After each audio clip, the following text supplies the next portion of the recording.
ওয়ালাইকুম আসসালাম ওয়া রাহমাতুল্লাহি ওয়া বারাকাতুহু। তোমাদেরকে একটা কথা জিজ্ঞাসা করি, ঠিক আছে? বলছি সালামের উত্তর দেওয়া কি? জোরে বলো। ওয়াজিব। অজিব তো। আর যে পয়লা দেয় তার দেওয়াটা কি? সুন্নাত। সুন্নাত। মাশাআল্লাহ, মাশাআল্লাহ। আর ওর উত্তর দেওয়া ওয়াজিব। ওয়াজিব। তাহলে আসসালামু আলাইকুম বললে তার উত্তর ওয়ালাইকুম আসসালাম ওয়া রাহমাতুল্লাহি ওয়া বারাকাতুহু। মাশাআল্লাহ। আচ্ছা, ঠিক আছে। তাহলে এই সালাম হচ্ছে কেন দেওয়া হয়? কেন দেওয়া হয় জানো কি তোমরা?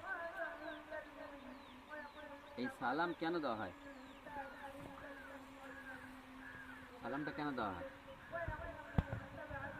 বলবে তো? সালাম কেন দেওয়া হয় জানো কি? মাথা নিলে কি হবে? জোরে বলতে হবে সেটা। জানলে না, জানা নেই তাই তো? সালাম মানে শান্তি। শান্তি। সালাম কথার অর্থ সালাম কথার অর্থ হচ্ছে শান্তি, ঠিক আছে? তাহলে কাউকে যদি ওই যে বলা হয় আসসালামু আলাইকুম, কোনো মুসলমান আর এক মুসলমানের দেখলে এটা বলতে হয়। বললে কি এটা সুন্নত আদায় হলো। আর তার উত্তরে কি ওয়ালাইকুম আসসালাম, এটা হচ্ছে এর অর্থ হলো তোমার ওরবেও শান্তি বসো।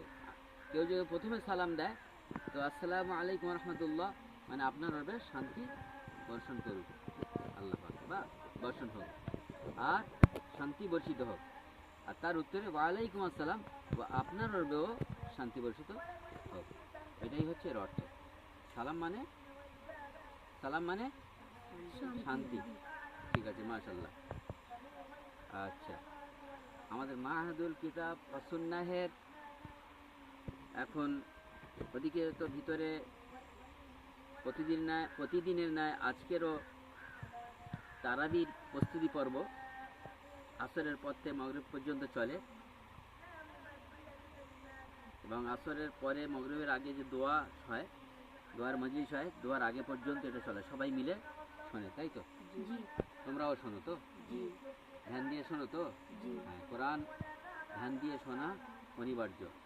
এবং কোনো কাজ বলছে কোনো কাজ করবে না, অন্য কোনো কাজ, অন্য কোনো মানুষ করা যাবে না কোরআন শোনার সময়, ঠিক আছে? আচ্ছা, এই যে এটা কি হচ্ছে, এটা এটা কি কাজ হচ্ছে? মাহাদুল কিতাব ওয়া সুন্নাহের আমাদের এই কাজটা, এই কাজটা হচ্ছে বাথরুমের কাজ। ট্যাঙ্কি, এটা নিচেরটা 30/17, আর এর ওপরে মানে